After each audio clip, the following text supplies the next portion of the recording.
نحمده ونصلي على رسوله الكريم أما بعد أعوذ بالله من الشيطان الرجيم بسم الله الرحمن الرحيم إن الله بعباده لخبير بصير ثم أورثنا الكتاب الذين اصطفينا من عبادنا فمنهم ظالم لنفسه ومنهم مقتصد ومنهم سابق بالخيرات بإذن الله صدق الله مولانا العظيم.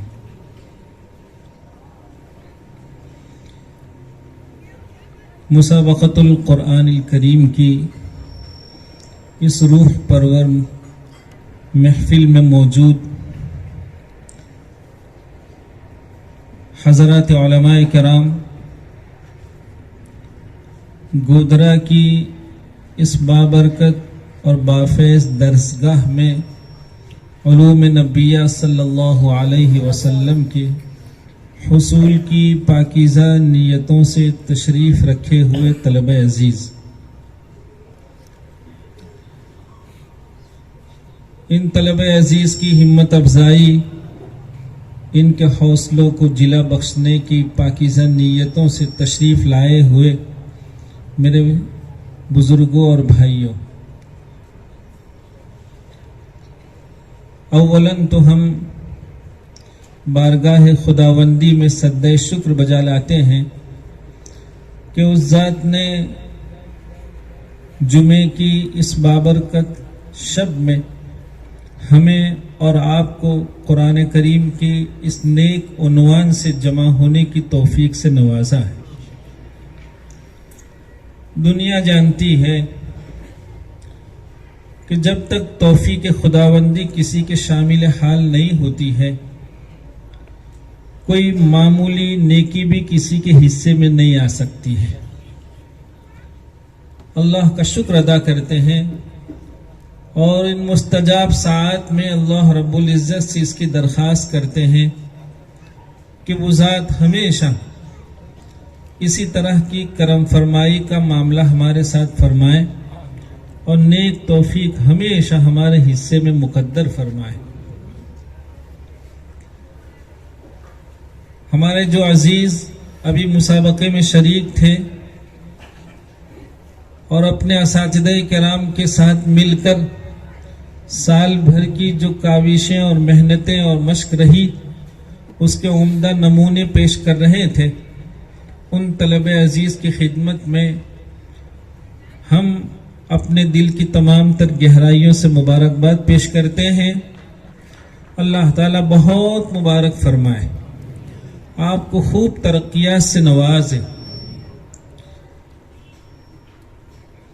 عزیزو، لجنۃ القراء ایک معمولی سی اور بہت مختصر سی تنظیم ہے۔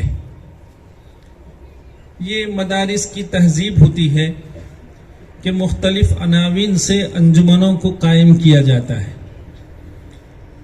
اور انجمنوں کی راہ سے اور چھوٹی چھوٹی تنظیموں کے تحت طلبہ عزیز کی بہت عمدہ تربیت ہوتی ہے۔ ہمارے جو عزیز ابھی اپنی دل آویز پرسوز انداز میں تلاوتیں پیش کر رہے تھے، انہیں کہاں معلوم ہے کہ دنیا کا کوئی بھی کتنا بڑا متمول اور مالدار شخص ہو، لاکھوں نہیں، کروڑوں نہیں، اربوں روپیہ خرچ کرنے کے بعد بھی کیف کی دولت کہیں سے خرید نہیں سکتا ہے۔ کیفیت کبھی نہیں ملتی۔ کیفیت کا معنی کیا ہے کہ جب اللہ کا کوئی بندہ حسن الصوت، خوش الحان قاری اپنے جاذب لہجوں میں اللہ تعالیٰ کی یاد میں ڈوب کر قرآن کریم کو تلاوت کرتا ہے تو ابھی اس کی تلاوت شروع ہوتی نہیں ہے کہ قلوب کو اپیل شروع ہو جایا کرتی ہے۔ لوگ اپنی آنکھوں کو بہت محنت کے بعد بھی سنبھال نہیں پاتے ہیں اور آنکھوں سے آنسوؤں کی لڑیاں شروع ہو جاتی ہیں۔ یہ کسی بھی دکان میں جا کے آپ رونا نہیں خرید سکتے، دل کی نرمی نہیں خرید سکتے. قلب کا سرور اور روح کی غذا. ابھی ہم نے ایک جگہ کہا تھا کہ دیکھیے چہروں کی خوبصورتی نفس کی غذا ہے. خوبصورت چہرہ یہ نفس کی غذا ہے، اور خوبصورت آواز یہ روح کی غذا ہے. جب کوئی خوبصورت آواز سے اللہ کے کلام کو تلاوت کرتا ہے روح تازہ ہو جاتی ہے. اور بہت بندے ہیں کہ ایسی آوازوں کو سن کر ایسے کھو جاتے ہیں، انہیں کچھ معلوم نہیں ہوتا ہے کہ وہ کہاں بیٹھے ہیں، کتنی دیر سے بیٹھے ہیں. نہ انہیں بھوک کا احساس ہوتا ہے، نہ پیاس کا احساس ہوتا ہے. ہماری عزیز سمجھیں کہ اللہ تعالیٰ نے، چونکہ وہ ذات علیم ہے، وہ خبیر ہے، اس ذات نے ہمارا آپ کا انتخاب کیا ہے. عمدہ آواز قدرت نے آپ کے حصے میں فرمائی ہے، اور یہ دل جلے اساتذہ کرام ان پاکیزہ درسگاہوں کی راہ سے آپ کو کیف کی دولت سے سرفراز فرما رہے ہیں کہ جب آپ کسی مصلی پر کھڑے ہوں گے، جب آپ کسی کرسی پر بیٹھ کر کسی مجمع کو اللہ کے کلام کی تلاوت سنائیں گے تو نہ معلوم کتنے قلوب بھر آئیں گے، کتنی آنکھیں جواب دے دے گی. یہ نعمت آپ کو ان درسگاہوں میں الحمدللہ ثم الحمدللہ نیک اساتذہ کرام کی صحبت سے حاصل ہو رہی ہے. میرے بھائیوں، علمی زمرہ حضرت مولانا محمد علی مونگیری رحمۃ اللہ علیہ، جو اولیاء اللہ، اکابر علماء اور ایک بہت عمدہ خانقاہ رکھنے والے بزرگ رہے ہیں، ان سے متعلق یہ لکھا ہے کہ قدرت نے جہاں اور بہت سی چیزیں ان کے حصے میں فرمائی تھی، ان کو تجوید و قرات کا بڑا ذوق تھا. چنانچہ آپ خود بذات خود پانی پت تشریف لے جاتے ہیں اور حضرت قاری عبد الرحمن پانی پتی رحمۃ اللہ علیہ سے علم تجوید و قرات میں استفادہ کرتے ہیں. پھر جب آپ اپنی خانقاہ لوٹتے ہیں تو ان کے یہاں یہ معمول تھا کہ جب بھی کوئی نو فاضل ان کی خدمت میں حاضر ہوتا تو ان سے معلوم کرتے کہ بھائی تلاوت جانتے ہو. قرآن کریم مصحف ان کے سامنے پیش کیا جاتا تھا اور سننے کی درخواست ہوتی تھی. چنانچہ جب وہ بہت عمدہ سناتے تو سراہتے، داد تحسین سے نوازتے، اور اگر کوئی قرآن کریم صحیح انداز میں پڑھنا نہیں جانتا تھا، اس پر قدرت نہیں رکھتا تھا، تو اس کی رہبری فرماتے، نصیحت فرماتے. ان سے متعلق یہ لکھا ہے، ان کے صاحبزادے مولانا منت اللہ صاحب نے بیان فرمایا کہ حضرت قاری عبد الرحمن مکی رحمۃ اللہ علیہ، چونکہ یہ تجوید اور قرات کے عنوان سے مجلس، یہاں سارے لوگ حضرت قاری عبد الرحمن مکی رحمۃ اللہ علیہ سے واقف ہوں گے. یہ حضرت قاری عبد الرحمن مکی رحمۃ اللہ علیہ حضرت مونگیری رحمۃ اللہ علیہ کی خانقاہ میں بارہا تشریف لے جاتے. ایک مرتبہ حضرت مونگیری رحمۃ اللہ علیہ نے ان سے درخواست فرمائی کہ سب کو سنائیے. صبح کا وقت تھا، رات سے تشریف لائے تھے، قیام ہو گیا تھا. فجر کے بعد چائے ناشتے پر جب جمع ہوئے تو کہا چائے سے پہلے آپ کچھ قرات سنائیے. حضرت قاری عبد الرحمن مکی رحمۃ اللہ علیہ نے ایک رکوع تلاوت فرمایا. کیا تلاوت ہوگی، کیا لہجہ ہوگا، کیا آواز ہوگی، اور کس درد سے اللہ کے کلام کو تلاوت کیا ہوگا. لکھا ہے کہ حضرت مولانا مونگیری رحمۃ اللہ علیہ اپنے آپ کو سنبھال نہیں پائے، وہ زار و قطار رونے لگے. چنانچہ رکوع جب مکمل ہوا تو حضرت نے فرمایا کہ اور کچھ سنائیے. چنانچہ حضرت قاری عبد الرحمن مکی رحمۃ اللہ علیہ نے ایک اور رکوع شروع فرمایا. اب یہ حالت ہو گئی کہ حضرت مولانا منگری رحمت اللہ علیہ کے آنکھوں سے تو آنسو جاری تھا ہی تھا، لیکن حضرت قاری عبد الرحمن مکی رحمت اللہ علیہ بھی خوب روتے ہوئے اللہ کے کلام کو بہترین اور شاندار انداز میں تلاوت کر رہے تھے۔ پھر وہ رکوع ختم ہوا، حضرت منگری رحمت اللہ علیہ نے پھر فرمایا کہ اور کچھ سنائیے۔ حضرت مولانا منت اللہ فرماتے تھے کہ صبح ناشتے کے وقت سے قرات شروع ہوئی، 12 بج گیا۔ بہت بندے وہ تھے جو خانقاہ میں جگہ نہیں پائے تھے، وہ باہر بیٹھے تھے، وہ باہر ہی بیٹھے رہے۔ 12 بجے تک تلاوت ہوتی رہی اور چائے کی نوبت نہیں آئی۔ ہم اپنے عزیزوں کو بتلانا چاہتے ہیں کہ حضرت قاری عبد الرحمن مکی رحمت اللہ علیہ تو 3 سال کی عمر میں مکہ المکرمہ تشریف لے گئے تھے۔ مدرسہ سہولتیہ کی درسگاہ میں رہ کر اپنے اساتذہ کرام سے کسب فیض فرمایا تو اللہ تعالیٰ نے یہ دولت ان کے حصے میں فرمائی۔ ہم اپنے عزیزوں کو یہ بتلانا چاہتے ہیں کہ عزیزوں، یہ انجمنیں چھوٹی چھوٹی معمولی سی تنظیم ہے، لیکن آپ کو نہیں معلوم ہے کہ اس تنظیم کی راہ سے کیسی عظیم دولتیں آپ کے حصے میں کی جا رہی ہیں۔ اللہ تعالیٰ ہمیں اور آپ کو اس کی قدردانی نصیب فرمائے۔ ہاں، ضرورت اس بات کی ہے کہ جہاں ہم نے اپنی قراتوں کو بہت گوشوں سے سنوارنے کی کوشش کی ہے، ہم اس میں جاذبیت کا بڑا اہتمام کر رہے ہیں، اس میں سوز لانے کی کوشش کر رہے ہیں، درد لانے کی کوشش کر رہے ہیں۔ ضرورت اس بات کی ہے کہ ابھی مزید درد کی کوشش کریں۔ جب پڑھنے والا خود دردمند ہو کر، ڈوب کر، کیف کے شوق کے ساتھ اور کیف کی کوشش کے ساتھ تلاوت کرتا ہے تو جو تلاوت دل کی گہرائیوں سے ہوتی ہے وہ لوگوں کے قلوب کو جا کے اپیل کرتی ہے۔ ہمارے جتنے بھی قرآن یہاں موجود ہیں، ہمارے جو طلبہ عزیز موجود ہیں، ان کی خدمت میں ہم بہت محبت سے اور بہت درد سے بات کہتے ہیں کہ عزیزو، ہمیں اپنی تلاوت میں حقائق اور درد لانے کی ضرورت ہے۔ صرف لذت کافی نہیں ہوتی ہے، یاد رکھیے، لذت کافی نہیں ہوتی ہے، درد لانے کی ضرورت ہے۔ اور یہ درد کیسے پیدا ہوتا ہے؟ ہم اللہ تعالیٰ سے اپنے رشتے کو مضبوط کریں، اپنی روح کو پاکیزہ رکھنے کا اہتمام کریں، معنی قرآن کو ہم دیکھ کر آئیں، تفسیر دیکھ کر آئیں، جس رکوع کو ہم تلاوت کرنے جا رہے ہیں اس رکوع میں اللہ تعالیٰ کی طرف سے کیا رہبری فرمائی گئی ہے۔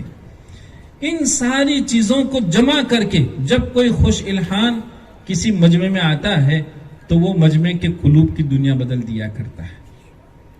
آپ نے نہیں سنا شیخ محمد صدیق المنشاوی رحمت اللہ علیہ سے متعلق؟ آپ نے نہیں سنا کہ ان کے والد شیخ صدیق المنشاوی، ان کے والد، ان کا نام تو تھا محمد، جن کو ہم آپ جانتے ہیں، جن کو ہم آپ سنتے ہیں، جن کے لہجے کی ہم نقل اتارتے ہیں، تو ان کے والد تھے صدیق المنشاوی۔ ان سے متعلق لکھا ہے کہ وہ ایک مجمع میں یا ایھا الذین آمنوا ما لکم اذا قیل لکم انفروا فی سبیل اللہ، اس رکوع کو تلاوت فرما رہے تھے، تلاوت کر رہے تھے۔ اذ ہما فی الغار اذ یقول لصاحبہ لا تحزن ان اللہ معنا، ان آیات کو تلاوت کر رہے تھے۔ ان کے والد کے سر پر اس طرح کا ایک رومال تھا، جو وہ تلاوت کو بہت ڈوب کر رہے تھے، کھو گئے تھے تلاوت میں۔ انہیں اس کا احساس نہیں ہو رہا تھا کہ ان کے سر پر جو چادر یا جو کچھ اس طرح کا قصیدہ رکھا ہوگا وہ اترا جا رہا تھا، ایسے وہ گرا جا رہا تھا۔ یہ ان کے صاحبزادے جن کو ہم آپ سنتے ہیں، جن کا شوق رکھتے ہیں، محمد، وہ سامنے بیٹھے تھے۔ انہوں نے اپنے والد کی عظمت اور ان کی محبت کے تحت عین ان کی تلاوت کے دوران یہ کوشش کی اٹھ کر کہ ان کے سر سے گرا ہوا ہٹا ہوا رومال وہ ٹھیک کر دیں۔ وہ کھڑے ہوئے، ٹھیک کرنے لگے سامنے آ کر۔ ان کے والد نے ایک چپٹ رسید کر دیا، ایک لگا دی، وہ بیچارے چھوٹے تھے، بیٹھ گئے۔ لوگوں نے مجلس کے بعد شیخ صدیق المنشاوی رحمت اللہ علیہ سے معلوم کیا کہ آخر کیا بات ہے، یہ بچہ تو اتنی عظمت کے ساتھ، اتنی محبت کے ساتھ آپ کے سر سے ہٹے رومال کو ٹھیک کر رہا تھا، آپ نے اس کی تنبیہ فرمائی؟ اسے کہاں معلوم تھا کہ جب میں ان آیات کو تلاوت کر رہا تھا، سرکار دو عالم صلی اللہ علیہ وسلم اور صدیق اکبر رضی اللہ تعالیٰ عنہ کی ہم زیارت کر رہے تھے، اور یہ سامنے آ گئے تو جو زیارت ہو رہی تھی وہ ختم ہو گئی، وہ نہیں ہو پائی تھی۔ یہ کیسے ہوتا ہے لڑکوں؟ یہ کیسے ہوتا ہے؟ جب ہم اللہ تعالیٰ سے اپنے رشتے کو مضبوط سے مضبوط تر کریں۔ حقائق پیدا کرنے کی ضرورت ہے میرے عزیزوں، کوشش کیجئے اس کی، یہ راہ اپنائیے، یہ ایک دن میں حاصل ہونے والی چیزیں نہیں ہیں۔ ان کے والد سے متعلق پھر ایک عجیب و غریب بات ہم نے ان کے حالات میں پڑھی، شیخ صدیق المنشاوی رحمۃ اللہ علیہ سے متعلق، کہ ان کے ایک دوست تھے شیخ ماہر کر کے۔ شیخ صدیق المنشاوی رحمۃ اللہ علیہ نے اپنے دوست کو یاد فرمایا کہ آپ آئیے۔ ماہر وقت پر پہنچ گئے، دیکھا کہ شیخ نظریں جھکائے بیٹھے ہیں۔ ماہر دیر تک آئے، سلام کیا، شیخ کسی اور دنیا میں کھو گئے ہیں، گم ہیں، انہیں کچھ معلوم نہیں کون آیا کیا کیا۔ چنانچہ وہ شیخ ماہر سلام کیے، دیکھا آج شیخ جواب نہیں دے رہے، کیا بات ہے؟ وہ بیٹھ گئے، دیر تک انتظار کر رہے ہیں، لکھا ہے 1.5 گھنٹہ ہو گیا۔ تب جا کے شیخ صدیق جب اس دنیا سے لوٹے ہیں، جس دنیا میں تھے اس دنیا سے جب وہ لوٹے ہیں تو کہا ماہر آپ کب سے آئے ہیں؟ کہا شیخ ہم تو 1.5 گھنٹے سے یہاں آئے ہیں، آپ کو سلام کیا، لیکن آج آپ کے جواب سے محروم رہے۔ شیخ کا جواب سنیے، یہ قرہ ہیں، ہم ان کے اولاد ہیں، یہ ہمارے آبا ہیں، ہمیں سمجھنے کی ضرورت ہے کہ وہ ہمارے آبا تھے اور کیا چیزیں ہمیں وراثت میں وہ دے کر گئے ہیں۔ شیخ صدیق فرما رہے ہیں کہ سرکار دو عالم صلی اللہ علیہ وسلم یہاں تشریف فرما تھے، کہا ہم ان سے محو گفتگو تھے، کیا لوگ ہوتے ہیں، کہاں ہے یہ دولت نصیب، کس کو نصیب ہوتی ہے؟ ہم ان کی اولاد ہیں، اس لیے میرے بچوں ہمیں اس کی ضرورت ہے کہ ہم ایسی چیزیں اپنے میں پیدا کرنے کے آج ہی سے کوشش شروع کریں۔ اور جتنے بھی قرہ یہاں بیٹھے ہیں جو اساتذہ کرام ہیں، ان کی خدمت میں بھی ان کا ایک بڑی عمر کا بھائی ہے جو یہ کہہ رہا ہے کہ کوشش کیجیے اپنی تلاوتوں میں درد پیدا کرنے کی کوشش کیجیے، سوز پیدا کرنے کی کوشش کیجیے۔ سوز اور درد کی کوئی قیمت نہیں ہوا کرتی ہے، یاد رکھیے۔ ہمارے اکابر اور ہمارے اولیاء وہ بہترین خوش الحان قاری کو سن کر اپنے قلوب کو جلا بخشتے تھے، اپنی ارواح کی ترقی کی کوشش کرتے تھے، وہ قرب خداوندی کے درجات چڑھنے کا اس کو بہت اچھا سبب اور ذریعہ قرار دیتے تھے۔ لیکن افسوس کی بات ہے اس وقت کا جو المیہ ہے کہ پڑھنے والے کو بھی اس بات کا جتنا اہتمام ہونا چاہیے دھیرے دھیرے وہ کم ہو رہا ہے، اور سامعین کو تو کہیے ہی کیا، دنیا واللہ عالم ادھر قرآن کریم کے اتنے فضائل سنتے ہیں، قرآن کریم سے محبت پر اللہ تعالیٰ کی طرف سے کیا نوازشات ہوتے ہیں روزانہ سنتے ہیں، لیکن افسوس کی بات ہے کہ قرآن حکیم سے جو محبت ہمیں ہونی چاہیے وہ میسر نہیں ہے، میسر نہیں ہے۔ ابھی رمضان شریف کا مہینہ آنے والا ہے، دیکھ لیجیے آپ، ابھی رمضان شریف کا مہینہ آنے والا ہے، تراویح میں جہاں کوئی حافظ تجوید و قرات سے ہاتھ دھو کر ادھر ادھر جلدی سے 40 منٹ میں تراویح ختم کرتا، وہاں سارے لوگ دوڑتے۔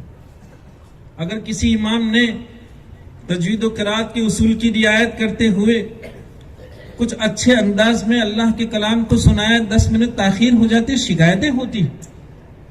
یہ ہے قرآن کریم سے محبت، یہ کسوٹی ہے کہ کیا اللہ کے کلام کو سننے کے لیے ہم 10 منٹ دیکھیے بارش تو ہوتی ہے، پڑھنے والا تو بہت عمدہ پڑھتا ہے، لیکن زمین کا مسئلہ ہے کہ بارش ہوتی ہے پتھر میں کچھ نہیں اگتا ہے، اور جہاں زرخیز زمین ہوتی ہے کیسے کیسے باغ ہوا کرتے ہیں۔ ہم کوشش کریں کہ اللہ کا کلام جب کوئی بندہ بہت عمدہ انداز میں تلاوت کرتا ہو تو ہم بہت شوق سے پورا کان بن کر اللہ کی یاد میں ڈوب جانے کے جذبے سے اس کو سنیں، اور دیر تک۔ حضرت عثمان غنی رضی اللہ تعالیٰ عنہ نے کیا فرمایا تھا؟ لو طہرت قلوبکم، اگر قلوب میں پاکیزگی ہوتی تو قرآن کریم کی تلاوت سے کبھی بھی سیری نہیں ہوتی، پیٹ نہیں بھرتا۔ لیکن یہاں ہے کہ 40 منٹ میں پیٹ بھر جاتا ہے، ابھی تراویح ہونے والی ہے کچھ وقت کے بعد۔ اور ہمارے اکابر کو سنیے، ہمارے اکابر کون ہیں، کیسے لوگ ہیں۔ الہ آباد کے ایک حضرت مولانا حکیم محمد، وہ بڑے درجے کے قاری تھے، اور لکھنؤ میں ان کا قیام تھا، مسجد کے امام تھے۔ وہ رمضان کے مہینے میں شبینہ سنایا کرتے تھے، ایک رات میں پورا قرآن کریم سناتے تھے۔ حضرت مولانا عبد الحی صاحب فرنگی محلی لکھنوی رحمۃ اللہ علیہ اس شبینہ میں شریک ہوتے تھے، برسوں سنایا۔ انہوں نے اپنے آخری عمر میں شبینہ سنانا بند کر دیا۔ کچھ لوگ ان کے یہاں گئے اور کہا حضرت اب آپ شبینہ نہیں سنا دیں، تو فرمایا کہ بھائی جب تک لوگوں میں جذبہ تھا، داعیہ تھا، دیر تک قرآن کریم سننے کا شوق تھا، طبائع میں تحمل تھا، وہاں تک سناتے رہے۔ اب جب یہ دیکھا کہ وہ باتیں نہیں رہی تو اب سنانے کی طبیعت نہیں رہی، اور پھر فرمانے لگے جو بات اصل ہمیں آپ کو سنانی ہے، وہ فرمانے لگے کہ کیا سناؤں؟ کہا ایک وقت وہ تھا کہ میں نے ایک مرتبہ ایک رات شبینہ میں ایک رکعت میں 29 پاروں کو تلاوت کیا، ایک رکعت میں، اور ہم نے رکوع کر دیا۔ دوسری رکعت میں پارے عام 30واں پارہ شروع کیا اور ہم نے نماز ختم کی۔ حضرت مولانا عبد الحی صاحب فرنگی رحمۃ اللہ علیہ فرما رہے تھے کہ قاری صاحب آپ نے مزہ خراب کر دیا۔ عجیب بات ہے، مزہ خراب کر دیا؟ کہا آپ اتنا عمدہ پڑھ رہے تھے، کیوں آپ نے 29ویں پارے پر پہلی رکعت ختم کر دی؟ پہلی رکعت ہی میں قرآن کریم ختم ہو جاتا ہے اور دوسری رکعت میں اور کچھ پڑھ لیا کرتے ہیں۔ یہ ہوتا ہے کیا یہ جذبہ ہم میں ہے؟ بھائی ہم اپنے اکابر کا نام لیتے ہیں، اکابر کے ساتھ اپنی عصمتیں بتلاتے ہیں، ضرورت اس بات کی ہے کہ ہم اکابر کے خطے کو اپنائیں کی کوشش کریں، کچھ تھوڑا سا اپنے میں شوق پیدا کریں۔ المیہ یہ ہے کہ اس وقت دنیا تعیش پسند ہو گئی ہے۔ دیکھو ہمیں جتنا شوق مثال کے طور پر موبائل کا ہے، کھانے پینے کا ہے، چائنیز تو یہاں میرے خیال سے اتنی ساری لاڑیاں ہیں گودرا میں۔ وہ لڑکے جب پڑھ رہے تھے تو میں نے بعض بچوں کے باب میں لکھا کہ بھائی یہ جوان ہیں، اپنے آواز کی حفاظت کریں۔ تو اب تو ایسا لگتا ہے کہ آواز کو بچانا یہ بھی کرامت کہلائے گی۔ جب پوری دنیا چائنیز کھا کے، بھائی جب اس طرح کی غذائیں کھاؤ گے تو پھر بھینس کا بچہ ہوتا ہے نا، نہیں سن میں ہے، وہ اگر ایک دیوار کے پیچھے ہو اور وہ چائنیز والا دیوار کے پیچھے سے بولے گا تو صرف حروف کی تمیز رہے گی ورنہ آواز تو وہی رہے گی۔ یہ ہمارے طلبہ سمجھیں، ہمارے طلبہ کو ہم سمجھا رہے ہیں کہ بچوں آواز ایسی چیز نہیں ہے، بڑی غیرت مند ہے، آواز میں بڑی غیرت ہے۔ آپ ذرا سا اس سے بے توجہی کیے، یاد رکھیں میں ہمارے پاس ایک نہیں 10 مثالیں ہمارے ایسے عزیزوں کی ہیں کہ وہ اپنی نوعمری میں اپنی آوازوں کو نہیں سنبھال پائے، انہوں نے احتیاط نہیں کیا تو ان کا سورج ابھی نکلا ہی نہیں تھا کہ غروب ہو گیا۔ آپ ہماری اولاد ہیں، آپ کے باب میں ہم نے ایک جذبہ داعیہ رکھتے ہیں۔ یہ آواز جب بھی کسی کی گئی ہے دنیا کا کوئی ڈاکٹر کتنی قیمت کے بعد بھی لوٹا نہیں پائے گا، یاد رکھیں، بڑی غیرت مند ہے۔ اس لیے ہمارے جو عزیز اس راہ کو اپنائے ہیں وہ اس کی کوشش کریں، تھوڑا مجاہدے کا شوق رکھیں۔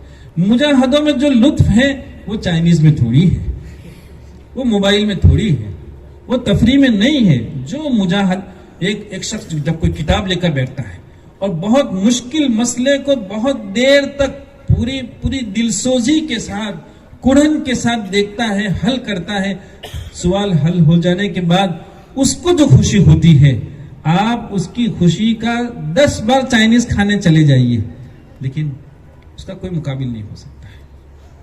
کیا چائنیز ہے؟ تعیش پسند دیکھو ہماری تباہی میں یہ ساری چیزیں ہو گئی. ہمیں اس وقت جو ہے سب سے بڑا جو فکر ہے وہ یہ ہے کہ اس وقت دنیا کس طرف جا رہی ہے. احکام شرعیہ، علوم نبویہ، وہ کتنے سارے اعتراض کا مورد بنی جا رہی ہے. آپ بتلائیے کہ علوم اسلامیہ کے سپاہی کہاں ہیں؟ انہی درسگاہوں میں. اور جب کوئی ملک مختلف قسم کے اٹیک کا شکار ہوتا ہے، اس ملک کا سپاہی اگر ایسے موقع میں سو جاتا ہو، آرام پسند ہو جاتا ہو، تو ملک کی حفاظت کی امید ہو سکتی ہے. یاد رکھیے، علوم اسلامیہ کی حفاظت کے لیے اللہ تعالیٰ نے ان سپاہیوں کا انتخاب کیا ہے. ہمیں اور آپ کو اپنی ذمہ داریوں کا احساس کرنے کی ضرورت ہے بھائی. کچھ روز محنت کیجئے، پھر دیکھیے قدرت کیا کیا نعمتیں آپ کے حصے میں فرمایا کرتی. آپ نے نہیں سنا امام ابو یوسف رحمۃ اللہ علیہ کے باب میں آپ نے اپنے اساتذہ کرام سے 12 سنا ہوگا کہ کتنے غریب گھرانے کا جوان تھا. امام ابو حنیفہ رحمۃ اللہ علیہ نے کیسی ان کی تربیت فرمائی، بہت غریب گھرانے کا. لیکن کیا وقت آتا ہے وہ بیمار ہوتے ہیں. ایک افواہ پھیل گئی کہ بھی امام ابو یوسف رحمۃ اللہ علیہ وہ رحمۃ اللہ علیہ ہو گئے، ان کا انتقال ہو گیا. امام ابو حنیفہ رحمۃ اللہ علیہ کو بھی یہ خبر پہنچی کہ امام ابو یوسف انتقال کر گئے. کہا نہیں ہو سکتا ہے، کہا نہیں ہو سکتا. اور دیکھا تو یہی بات تھی، انتقال نہیں ہوا تو وہ زندہ تھے، بیمار تھے. لیکن لوگوں نے امام ابو حنیفہ رحمۃ اللہ علیہ سے معلوم کیا کہ آخر آپ نے اتنے جزم و یقین کے ساتھ یہ کیسے کہہ دیا تھا کہ انتقال نہیں ہوا ہے. تو فرمانے لگے کہ بھئی سنت اللہ یہ ہے، اللہ تعالیٰ کی عادت یہ ہے، اس کا اللہ تعالیٰ کے بندوں کے ساتھ جو سلوک ہے وہ یہ ہے کہ جب کوئی بندہ علمی راہ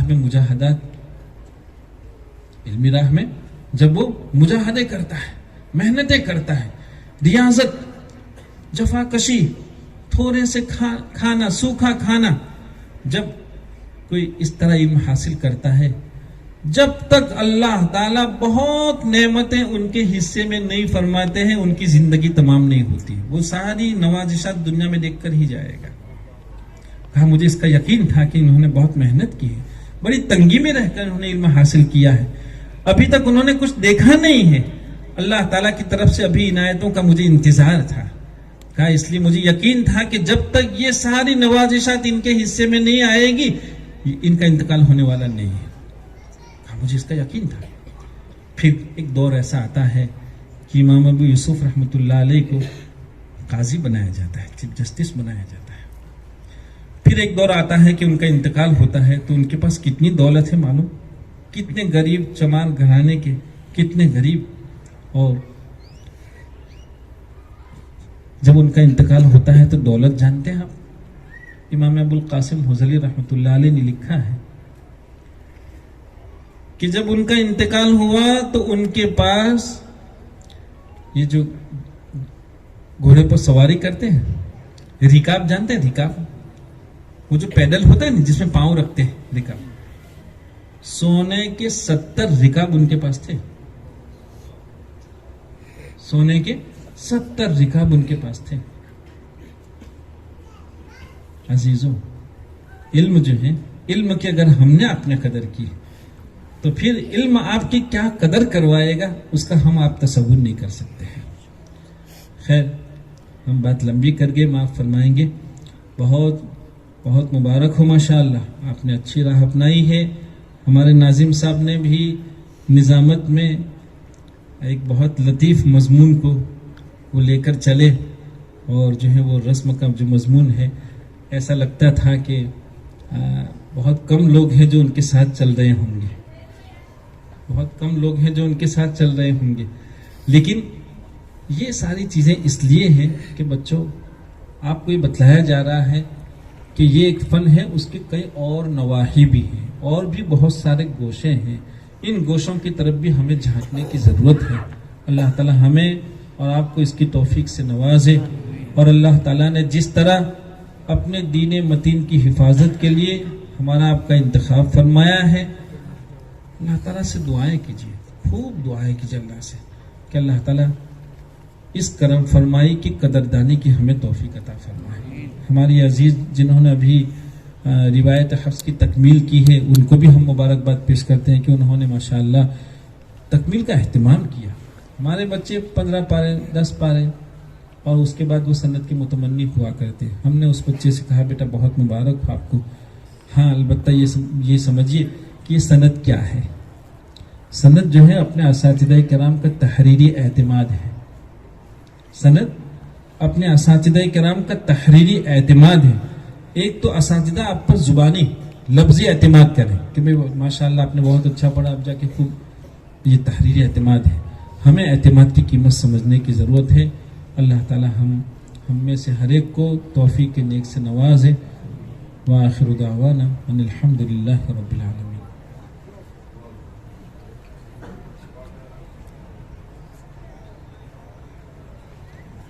بے دعا ہو رہی ہے تمام ساتھ۔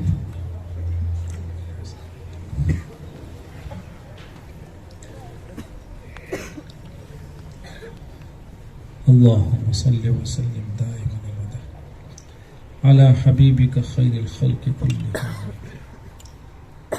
اللهم صل على محمد وعلى آل سيدنا مولانا محمد كما تحب وترضى عدد خلقي ورضا نفسي وزنة عرشي ومداد كلماتي، اللهم لا أحصي ثناء عليك أنت كما أثنيت على نفسك،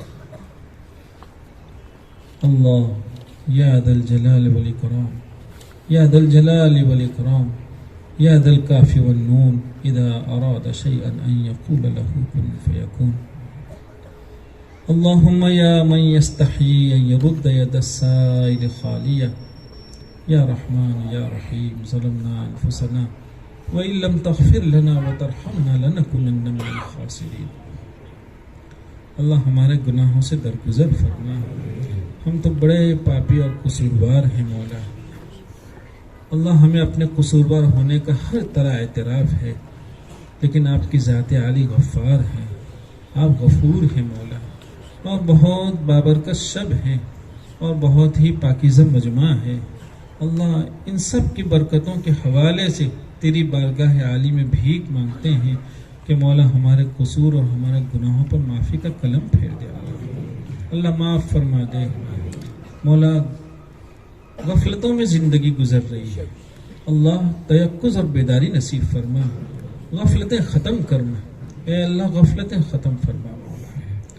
اللہ ہمیں نیک راہ اپنانے کی توفیق عطا فرما، اللہ نیک راہ اپنانے کی ہمیں توفیق عطا فرما مولا۔ ہماری حفاظت فرما، ہماری نسلوں کی حفاظت فرما، ہمارے اعمال اور ایمان کی حفاظت فرما مولا۔ ہم تو کمزور بندے ہیں، آپ ہی کی بارگاہ عالی سے اس کی امید کرتے ہیں کہ آپ ہر طرح ہماری ظاہری اور باطنی حفاظت فرما، ظاہری اور باطنی حفاظت فرما۔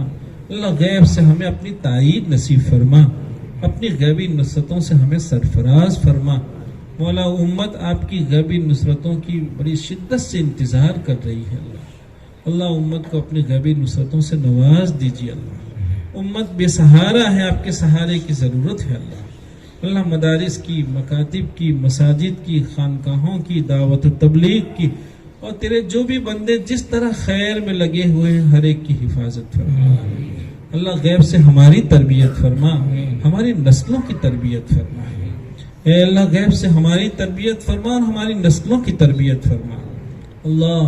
امت نے ایک بہت مختصر مگر قیمتی سرمایہ ہمارے حوالے کیا ہے اللہ، اس سرمایہ کی صحیح تعلیم اور تربیت کی ہمیں توفیق عطا فرما مولا۔ ہم مدرس ہیں تو ہمیں اپنی مسئولیات کا احساس نصیب فرما۔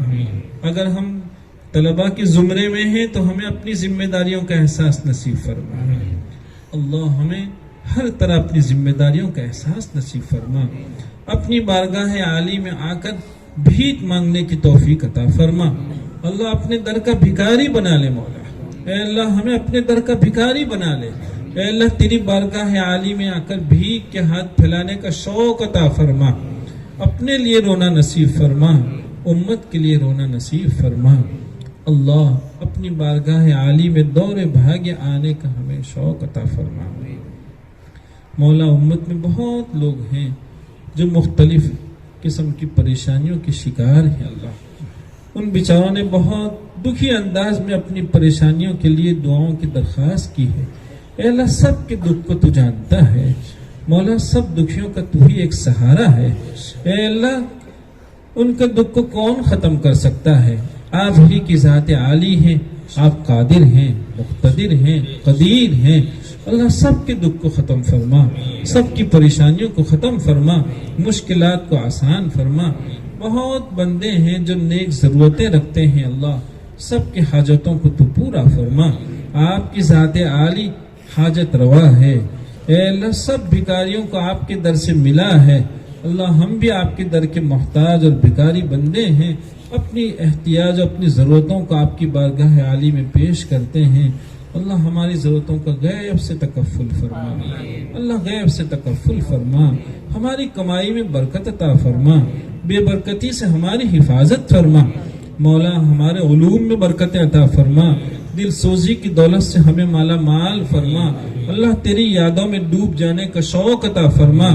زبان پہ مولا اپنے ذکر کو جاری فرما. مولا قلوب کو اپنی یادوں سے آباد فرما. اللہ اپنی معرفت نصیب فرما. اپنے محبوب صلی اللہ علیہ وسلم سے صحیح معنی میں تعلق اور محبت نصیب فرما. اتباع سنن کی توفیق عطا فرما. اس باب میں ہم سے ہونے والی کوتاہیوں سے تو درگزر فرما. اللہ آپ راضی ہو جائیے, اپنے محبوب صلی اللہ علیہ وسلم کو ہم سے راضی فرما لے. اے اللہ اپنی اور اپنے محبوب صلی اللہ علیہ وسلم کی ناراضگی سے ہماری حفاظت فرما. اے اللہ ہماری حفاظت فرما.